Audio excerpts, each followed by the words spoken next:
Hi, welcome back student to the session number 3 of this combination. So we are like continuing the lecture series of this permutation combination. आज हम discuss करेंगे with you that's further जहाँ से हमने छोड़ा था last class में. Main thing like I told you this particular question last में जहाँ पर हमने एक बड़ा प्रैक्टिकल एग्जांपल था देखा था. ठीक है, आज की क्लास में we are going to discuss combination under restriction. It's very similar to what we have discussed like the permutation under restriction.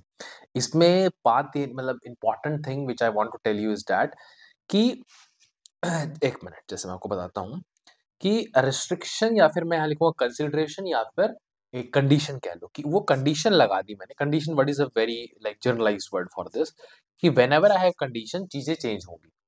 कैसे चेंज होगी this theory I will connect for you, but उससे पहले I want to start with this particular topic with few questions.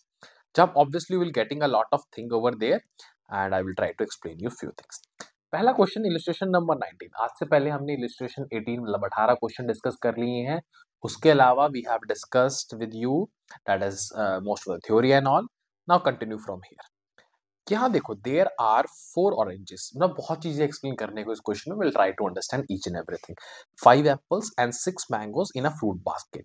In how many ways can a person select fruits from among the fruits in a basket. भाई मैं इसको आपको deeply explain करना चाहूंगा before coming to our pre written solution, because वो that's just for revision हम use करते हैं if you know my way of teaching. चलो, by the way let's me come to your this thing first. क्या है वो I want to tell you. देखो 4 5 6 was the number actually. 4 for your oranges, this was your for apples and this was for your mango. भाई देखो 4 oranges है. Generally इस type के oranges ball अगर इनमें हमें नहीं लिखा कि they are different, we take it as similar. ये पहली चीज. दूसरा they will be properly mention कि टेक ऑल ऑरेंजेस सिमिलर और टेक ऑल ऑरेंजेस डिफरेंट. तो प्रॉपरली मेंशन तो वहां तो आपको वरी नहीं करना बिकॉज दे हैव मेंशन जैसा किया है. You have to think about think accordingly. But यहाँ पर I want to convey you कि एक सेकेंड. हाँ, यहाँ तो I want to convey you कि नहीं दिया तो please consider them similar. Similar में होता क्या है इसके लिए मैं थोड़ा सा फिर एक बार नेक्स्ट पेज पे आऊंगा और एक आपको थोड़ा सा बैकग्राउंड देता हूँ उसका. समझो अगर हमारे पास 4 डिफरेंट चीजें हैं. मतलब मैं एक बड़ा सा सिंपल एग्जांपल ले लेता हूँ. जैसे फॉर एग्जांपल 4 डिफरेंट चीजें के लिए व्हाट आई डू. चलो एक टीम की सिलेक्शन की बात कर लेते हैं. Let's take 4 names of a boys. Aman, Rahul, Pranav, Ajay and some Hrithik. Hrithik रे री ऋतिक छोड़ो, रोशन ले लेते हैं यार. मतलब कोई भी नाम तो रैंडम ले रहा हूँ मैं. रोशन. ठीक है, मुझे एकदम स्पेलिंग दिमाग में नहीं आ रही थी ऋतिक की. No worries. चलो ठीक है. तो मैं जो कहना चाह रहा हूँ दैट्स द थिंग कि इसमें ना कलर यही चलाने देते. 5%. अब मैं कहूँ मुझे 3 की टीम बनानी. अब टीम में मेरा राहुल आ गया.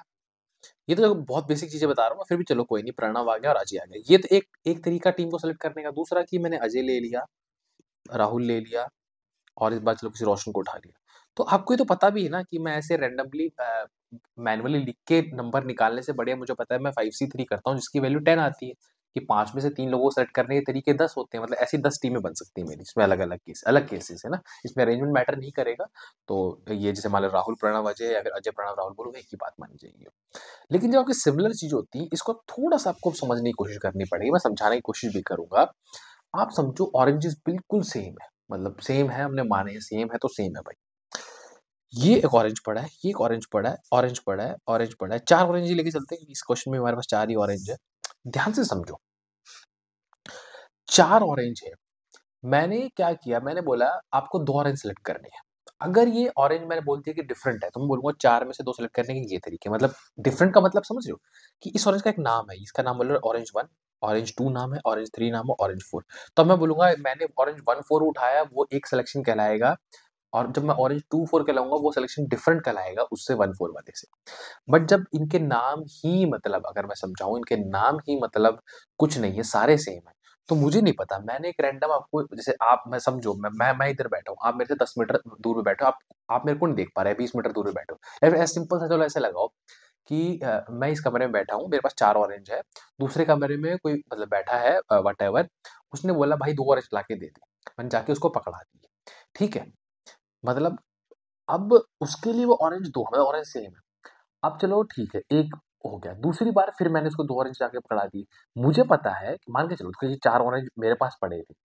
मैंने तो उनके बस अपने दिमाग के लिए नाम दे दिया कि अब मुझे पता है कि वो 4 ऑरेंज सेम है। मेरे को भी अगर मैं शफलिंग कर दूँ, मुझे नहीं पता कि अब मैं एक बार के लिए मेरे दिमाग में नाम दे लेता हूँ, ऑरेंज 1, ऑरेंज 2, ऑरेंज 3, ऑरेंज 4। लेकिन मैंने अपने पास ही बैठे-बैठे भी अगर शफलिंग कर ली ना उनकी, तो मैं बता नहीं पाऊँगा ऑरेंज 1 कौन था, क्योंकि मैं सिमिलर है वो, मतलब ऐसे मान लो। प्रैक्टिकल में आप थोड़ा बहुत कि अगर मैं जाए तो वहाँ उसको इतना प्रैक्टिकल उसको मानो कि actually they are similar. Actually मतलब कि जैसे हम बॉल को एकदम सिमिलर नहीं बना देते कि दैट्स, क्योंकि वो तो एक आर्टिफिशियल चीज़ है। ऑरेंज आपको वैसे थोड़ा-थोड़ा डिफरेंस सब में दिख ही जाएगा, एक्ज़ैक्टली सेम कभी नहीं दिखेगा। लेकिन मैं बताने की कोशिश कर रहा हूँ कि एक्ज़ैक्टली सेम है ये, इसमें आप डिफरेंस पॉइंट आउट नहीं कर पाओगे।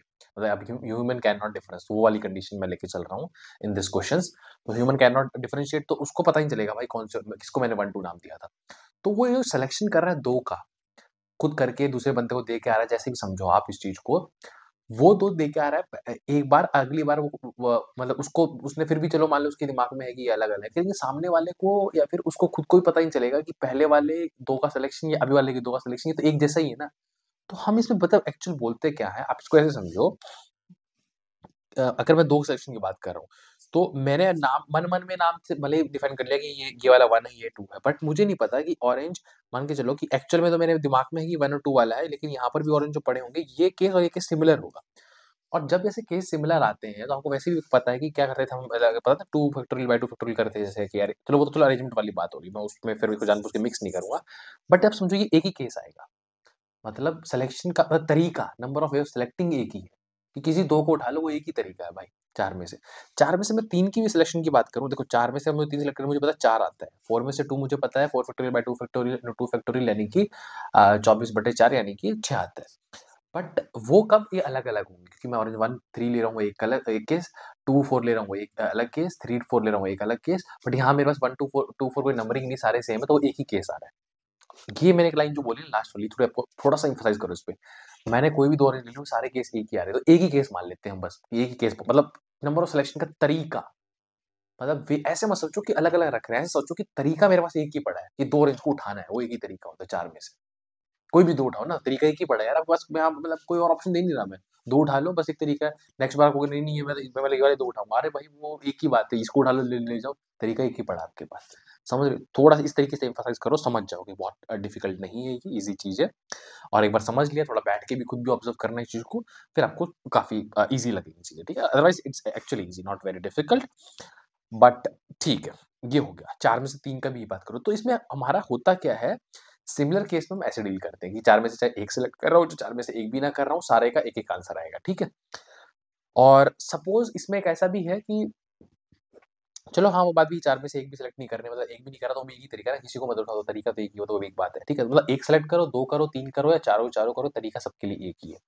तो इन एक्चुअल 4 ऑरेंजेस के लिए मेरे पास, अगर मैं ओवरऑल देखूँ, तो मेरे पास के वैसे केस की बात करूँ, अगर मैं सिंपल मान लो कि अगर एक डिफरेंट के तरीके से समझाता हूँ, तो या तो मैं चारों में से किसी एक को भी सिलेक्ट ना करूँ, या किसी एक को सिलेक्ट करूँ, या किसी 2 को सिलेक्ट करूँ, या किसी 1 सेकंड, या किसी 3 को सेलेक्ट करूँ, या किसी 4 को सेलेक्ट करूँ। ये तो चलो डिफरेंट के हिसाब से, लेकिन अगर ये सिमिलर होते हैं, तो चारों में से किसी एक को भी अगर मैं उस तरीके में लिखूँगा नहीं 4 से 0 से, बस मैं ऐसे लिखूँगा कि नंबर ऑफ योर सिलेक्टिंग 0, तो वो भी 1 आएगा। नंबर ऑफ सिलेक्टिंग 1 अगर सिमिलर है, तो वो भी 1 आएगा, ये भी 1 आएगा, ये भी 1 आएगा, ये भी आएगा। तो डिफरेंट से जब सिमिलर वाली कंडीशन आती है, ऐसे वेरी करती है। तो रिस्ट्रिक्शन में यही है। जो मैंने टॉपिक का नाम दिया था ना, कॉम्बिनेशन अंडर रिस्ट्रिक्शन, उसमें यही है कि क्या-क्या कंडीशन लगा दी, कि उसको सिमिलर बना दिया, या किसी को इंक्लूड कर दिया या डिसइंक्लूड कर लिया, तो उस ऐसा करने से नॉर्मल कॉम्बिनेशन, नॉर्मल सिलेक्शन में क्या-क्या वेरिएशन आ सकते हैं, जो यूजुअल बिहेवियर में होता है, इफ दिस सर्कमस्टांसेस और this conditions are not included. चलो, तो मेरे कहने का मतलब है कि एक 4 ऑरेंज के साथ हमारे पास मतलब अगर सिंपल दूँ, तो n+1 केस होंगे। ये 1 वाला है कि हम उसको इन्वॉल्व नहीं करते, किसी को भी। तो जैसे जो पिछले वाला है ना, अगर मान लो कि मैं बोलूँ कि मेरे पास 17 ऑरेंज, 17 कुछ भी ले लो, 17 कैरेट्स ले लो, चलो, नंबर कुछ भी ले लो। तो उसके साथ मैं कैसे खेल सकता हूँ, अगर उसको सिलेक्शन, तो अगर आपको कोई नॉर्मल ऐसे बोल दिया, अगर किसी ने यही बोल दिया कि 17 में से आपको 8 कैरेट सेलेक्ट करके लानी है, तो आप 17 से 8 मत बोलना, आप बोलो 17 से 8, मतलब 17 में से 8 सेलेक्ट करके लानी है, वो तो डिफरेंट हो तो होता, नहीं तो मेरे पास एक ही तरीका है। तो उस क्वेश्चन का आंसर तो एक होगा, लेकिन अगर इसमें रैंडम सिलेक्शंस के भी बोल दे, मतलब आपको कोई रिस्ट्रिक्शन एज़ सच ना लगाए, तो आप बोलोगे अच्छा इसमें तो फिर मैं ऐसा भी हो सकता है ना कि मैं एक भी कैरेट ना लाऊँ, अरे इसमें तो एक भी ऐसा भी हो सकता है कि मैं एक भी कैरेट ले आऊँ।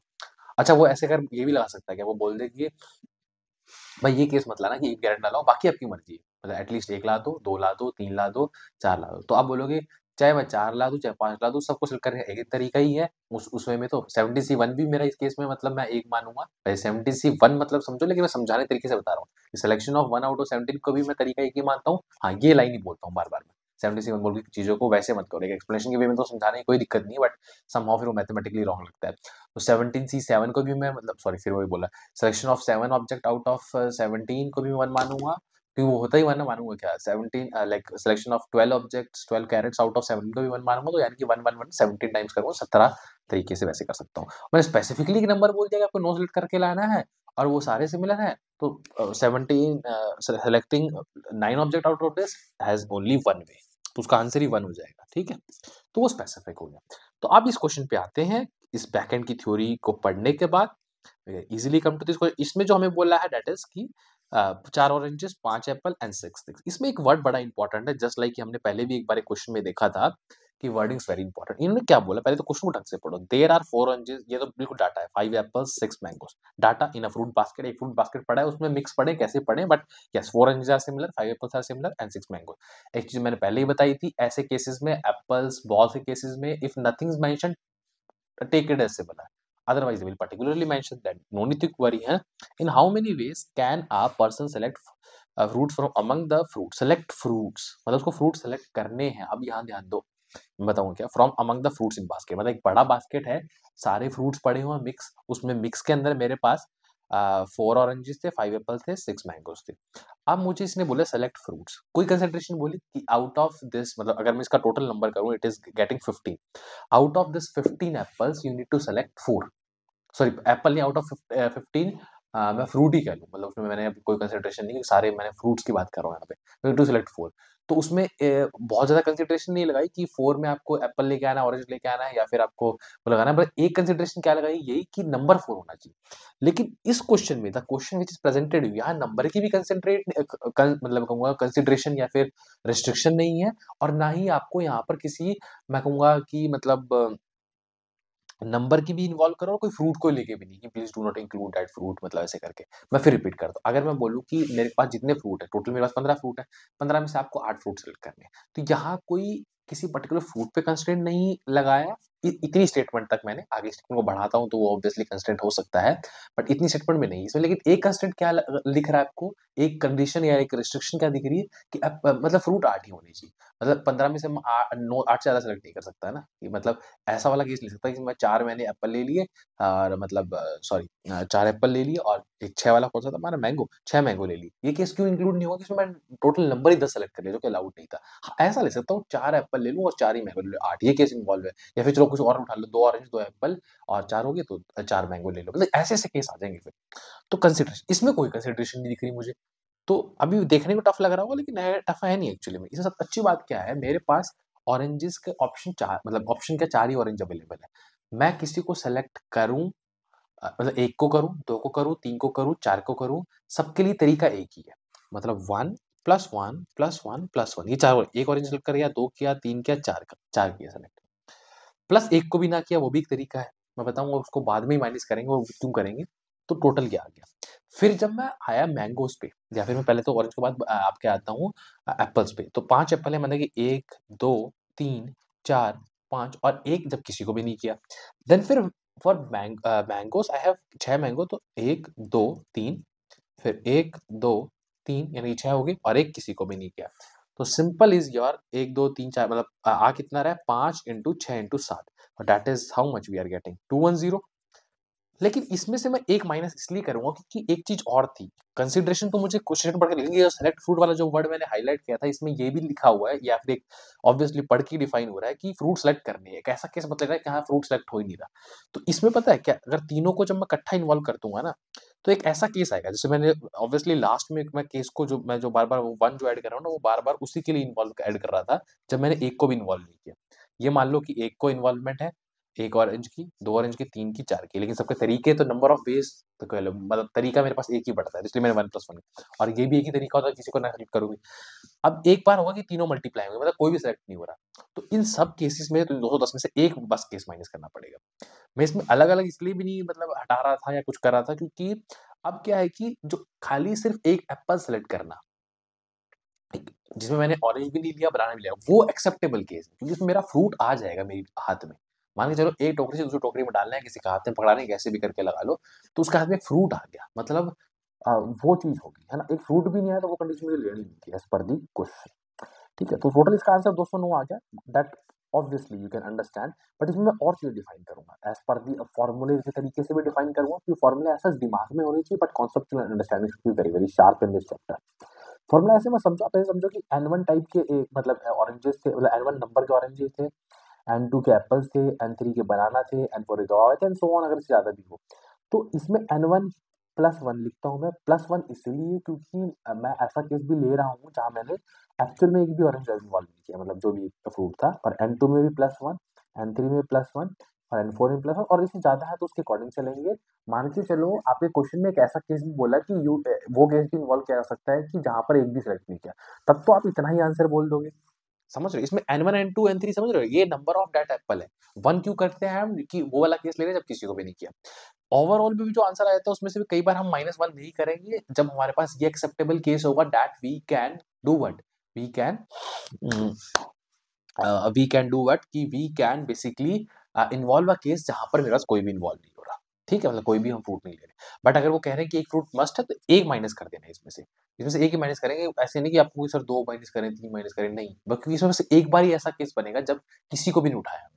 नहीं तो अदरवाइज ऐसा होगा ना, कि मान लो ऐसा केस तो बनेगी जिसमें इसको नहीं उठाया, इसको नहीं उठाया, बट ये दोनों उठे हुए हैं। ऐसा केस भी बनेगा कि इसमें से इन तीनों को नहीं उठाया, इसको उठाया हुआ। ऐसा केस भी बनेगा इन तीनों को नहीं उठाया, इसको उठाया। ऐसा केस भी बनेगा फर्स्ट थर्ड फोर्थ ने इसको उठाया, मतलब ऐसे केस बन रहे हैं ना। लेकिन हमें सिर्फ एक वो केस लेना है जब चारों को नहीं उठाया, तब एक बस, इसलिए एक ही माइनस करते हैं। तो वो क्वेश्चन समझाएगा। तो इस केस में अगर मैं सिर्फ फॉर्मूले से अगर चीज को समझाऊं इसी पिछले वाले एग्जाम्पल में, तो इट इज लाइक कि मैं कैसे बोलूंगा, पहले मेरे पास 4 ऑरेंज थे, मतलब 4+1, और फिर मेरे पास एप्पल 5 थे, मतलब 5+1, और ऑरेंज मैंगो 6 थे, यानी 6+1 -1 क्यों मैं वो वाला केस इसमें से रिमूव करूंगा, जिसमें मैं एक को भी इन्वॉल्व नहीं कर रहा, क्योंकि वो is not a part of my answer, क्योंकि माय आंसर डिमांड्स कि कुछ तो फ्रूट होने ही चाहिए, may be it one only. तो ये आंसर तो वही आ जाएगा, तो सुनो। ठीक है, तो फॉर्मूले पॉइंट ऑफ व्यू समझा दिया, फॉर्मूला ऐसा तो मैंने यही लिखा है, तो मैं पीछे बैकएंड पे नहीं लिखा, मैं डायरेक्टली आपको समझा दिया। गेटिंग और नॉट, तो ये बार बार ऐसे 1+1 बार बार लिखने की जरूरत नहीं पड़ेगी, आप ये समझ जाओगे कि वो ऐड होके उतने ही नंबर आएंगे। ठीक है, तो now it is very much clear to you. ये तो मैं पहले ही समझाया था आपको, just before beginning the question. ठीक है, इसमें एक चीज और लिखी है, अगर ऑब्वियसली ये तो सेम टाइप हम लेते हैं, अगर मेंशन नहीं किया, बट दे स्पेसिफिकली राइट कि दे आर डिफरेंट, तब क्या होगा। चलो, ये तो हम आंसर अभी उसी के लिए देख रहे हैं, 0 वाला 7 नंबर ऑफ वेज, ये प्री रिटन सॉल्यूशन है हमारा, मैं आपको रेफर बता रहा हूँ। ठीक है, 209 -210। इसमें एक केस और लिया, question when all fruit of same type are different, है ना, एक उसके डिफरेंट लगे। डिफरेंट का तो यार मेरे को बताने की जरूरत नहीं, आप वैसे ही समझ जाओगे, क्यों, क्योंकि ये तो बेसिक आपकी होगी ना, बेसिक कॉम्बिनेशन मान लो, जैसे बेसिक हम कहते हैं ना, बेसिक एडिशन, बेसिक मल्टीप्लीकेशन, तो वही चीज, इसमें कुछ एडवांस तो बता ही नहीं रहे हम। और डेट इज की कुछ भी नहीं, मैं 4C0 जब किसी को भी नहीं उठा रहा, 4C1, क्योंकि मैं डिफरेंट ले रहा हूँ, तो कल अब डिफरेंट लूंगा तो मेरे केसेस बढ़ जाएंगे, 4C1, 4C2, 4C3, ठीक है, या 4C4, चारों की चारों ऑरेंजेस उठा ले। ऐसे ही करके मेरा ये बनेगा मतलब इसमें 5 से स्टार्ट करूंगा, और उसमें फिर मैं 6 से स्टार्ट करूंगा फॉर दिस। इसमें भी हमने क्यों जानबूझ के ऐसा केस लिया, क्योंकि इसमें अगर मैं फॉर्मूले वाइज डिस्कस करूं चीजों को, तो पहले वाला केस अगर आपको पता है बाइनोमियल से, इट इज नथिंग बट 2 की पावर 4, ये वाला 2 की पावर 5 बनेगा, और ये वाला 2 की पावर 6 बनेगा। ठीक है, और एक बस -1 वो वाला करूंगा जिसमें मैंने किसी को फ्रूट को लिया, बट इन दोनों को करूंगा, इसलिए 2 की पावर 15 -1। ये इस क्वेश्चन का आंसर है, पर्टिकुलरली ऑरेंज एप्पल वाला जो हमने लिया था। Otherwise in formula point of view I want to explain you, तो मैं थोड़ा सा आपको एक्सप्लेन करता हूँ। वो कुछ नहीं है, मेरा कहने का मतलब ये है कि सपोज आपके पास N1 टाइप के ऑरेंजेस हैं, N2 टाइप के एप्पल्स हैं, N3 टाइप के आपके मैंगोज हैं, N4 टाइप के बनाना है, मतलब एक दो फ्रूट और ले लो, चलो एक बार N5 भी ले लो, N5 टाइप के आपके गवावा है। तो मेरे कहने का मतलब ये है कि डिफरेंट में तो 2 की पावर N1 बोल दोगे। वो क्यों, वो मैं एक्चुअली तो बोलना मेरे को ऐसे तोड़ के चाहिए था, लेकिन ठीक है, थोड़ा सा इसको हम कंप्राइज करते हैं। मैंने बताया ना, फॉर्मूला दिमाग में वैसे होने चाहिए आपको, विद अंडरस्टैंडिंग, बट ऐसे रटने की कोई जरूरत नहीं है। 2 की पावर N2, 2 की पावर N3, ये मल्टीप्लाई होता जाएगा, क्योंकि हमें इन्वॉल्व करना है इनको, इसलिए N4, और लास्ट में एक -1, अगर वो अप्लाई मतलब एप्लीकेबल है, कि मतलब मुझे ऐसा केस नहीं लेना जिसमें I am not including any of the fruit. ठीक है, मतलब not included in the fruit है, तो आप माइनस नहीं करोगे, बट ऐसा केस कि I just want to remove that, कि मतलब मतलब देखो, मैं फिर इसको वापस से बोल देता हूँ, मतलब ऐसा केस अगर आपके पास एप्लीकेबल है कि एक भी फ्रूट ना आए, आप वो चलेगा केस, मतलब वो आप क्वेश्चन में आंसर भी ले सकते हो, तब तो आपको -1 करने की जरूरत ही नहीं, क्योंकि इसके अंदर वो वाला केस भी इन्वॉल्व हो गया ना इस इतने ही आंसर में। बट आपको बोले कि वो केस तो हटाना पड़ेगा, क्योंकि हमें कुछ ना कुछ फ्रूट या कुछ ऐसा मतलब आउटपुट चाहिए, तो इसलिए हम वो -1 एक केस के लिए करते हैं, क्योंकि वो एक ही बार आएगा जब किसी को इन्वॉल्व नहीं किया। अदरवाइज ऐसे केस जरूर आएंगे जब 2 इन्वॉल्व है, 3 नहीं है, ऐसा केस भी आएगा कि 4 इन्वॉल्व नहीं 1 है, या 4 इन्वॉल्व है 1 नहीं है, तो बट वो अलग चीज है, बट हमें सिर्फ वही केस से मतलब। तो इसको फॉर्मूले पॉइंट ऑफ व्यू ऐसे समझो, ठीक है। मैंने आंसर ये बता ही दिया है। इस क्वेश्चन को हम देखिए, इस क्वेश्चन थोड़ा सा एक्सप्लेनेशन ज्यादा हो गया, आई मस्ट से कि इसको हम अगले सेशन में लेंगे इस क्वेश्चन को। बट मैं सोच रहा था एक next question I will discuss in this section only, इसको मैं स्किप कर सकता हूँ फॉर अ टाइमिंग, थोड़ा सा एक्सप्लेनेटरी क्वेश्चन है, और आई नीड कि थोड़ा बहुत एक बार ये वाला पार्ट हो जाए, कि इसको मेरे को ऑब्वियसली थोड़ा बाद में अरेंज करना चाहिए, बट नो मैटर, अरेंजमेंट में जैसे भी आ रहा है तो मैं इसको ऐसे करूँगा। यूजली अगर अरेंजमेंट पहले भी आया था तो I will discuss it later only, otherwise मैं अरेंजमेंट को लेता ही पीछे हूँ, तो कोई नहीं, आपके पहले आ गया, इसको बाद में डिस्कस करेंगे after some developing more theory and more understanding. ये क्वेश्चन आसान है, इसमें से मैं आपको थोड़ी सी जो रिस्ट्रिक्शन वाली चीज एज पर टॉपिक का जो नाम है उसके अकॉर्डिंगली शो करता हूँ। क्या in how many ways can a cricket team of 11 players be chosen out of batch of 15 player? 15 player के बैच में से आपका एक 11 प्लेयर टीम कैसे बना सकते हो? पहले तो बोला देयर इज नो रिस्ट्रिक्शन, फिर बोला अ particular player is always chosen, एक बंदा है जो कि पक्का टीम में आएगा ही आएगा। अब आप 14 में से देख लो, आपको 11 उठाने, समझ रहे हो? दूसरा आपका क्या है, particular player is never chosen, अब ये कहती है इसको नहीं उठाना भाई, बाकी अब 14 में से आपको 11 उठाने, समझ रहे हो? तो कहने की बात क्या है, इसमें छोटे में एक्सप्लेन कर दूंगा, पहले तो आपको क्या बोलना है, 15 में से 11 उठाने, कोई रिस्ट्रिक्शन ही नहीं, यही तो मेरा आंसर आता है, निकाल लो 15 factorial by 11 factorial into 4 factorial, जो भी आंसर है नंबर में, I am not talking about calculation over here. दूसरे देखो, पर्टिकुलर प्लेयर ऑलवेज सिलेक्टेड, उसको सेलेक्ट करने से क्या होगा, उसको हमने साइड में हटा दिया, ये तो आने ही है टीम में। अब 14 में से बात करो तो भाई, तो 40 तो मेरे क्या है वो ऊपर रिमूव हो गया, तो 14 सी 11 बचा, इसका जो भी आंसर दैट्स योर आंसर। अब particular player is never chosen, अब इसको नहीं लेना, आपके पास 14 बच गए, उसमें से उठाओ भाई, अब समझ गए? तो इस इंदर का आंसर तो चलो सेम आ गया, but you understand it logically कि क्या कुछ हुआ है। तो फॉर्मूले में हम कई बार इस चीज को जब लिखते हैं ना, इसमें चलो कोई रिस्ट्रिक्शन नहीं, आपको पता है एनसीआर के हिसाब से किया कि and option total options available थे, सेलेक्ट आर करने थे। इसको हम ऐसे बोलते हैं कि जिसको हमने ऑलवेज चूज करना है उसको हम टोटल में से हटा देते हैं, यानी कि n1 -1 बोलूंगा, और जो मेरे फिर सिलेक्शन करने हैं उनको कलेक्ट कर लूंगा।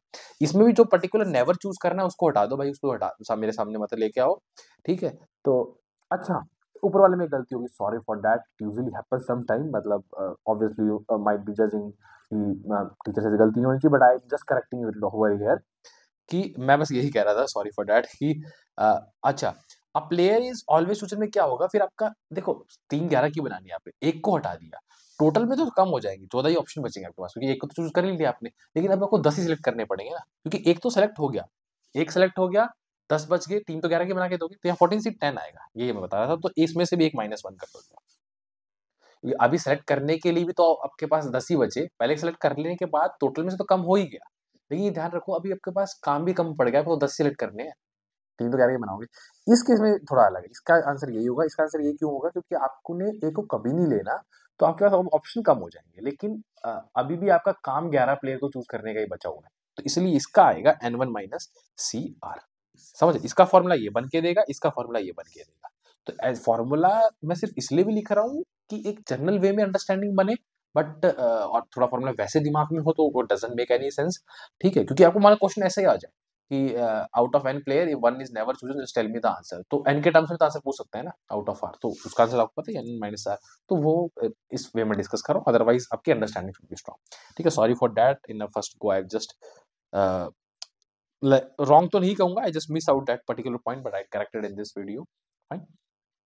And yes, so that is a pre written solution, is total number of out, तो ये 15 सी 11 की बात कही है, इनने अपनी मर्जी जैसे कैलकुलेशन करी है, तिकड़मबाजी लगा के, आपको मैंने मेथड बता ही रखे, सिंपल 15 सी 11 है, तो आपको पता ही 15 फैक्टोरियल और 11 फैक्टोरियल इंटू 4 फैक्टोरियल, ऊपर 11 फैक्टोरियल कट जाएगा तो आपका 12 13 14 15 तक बचेगा, 4 फैक्टोरियल 24 होता है, नॉर्मल कटिंग करो, छोटा ही आंसर है। A particular player is always chosen, this means 10 players are selected out of the remaining 14, एक हट गया, लेकिन एक हट गया, तो ये ध्यान रखो, ये वो ऐसे नहीं हटाया टोटल में से, उसको हटा के टीम में ले लिया, तो मेरा काम भी कम पड़ गया ना, काम है मेरा 10 को सेलेक्ट करने का ही, दैट्स व्हाई 14 सीट है।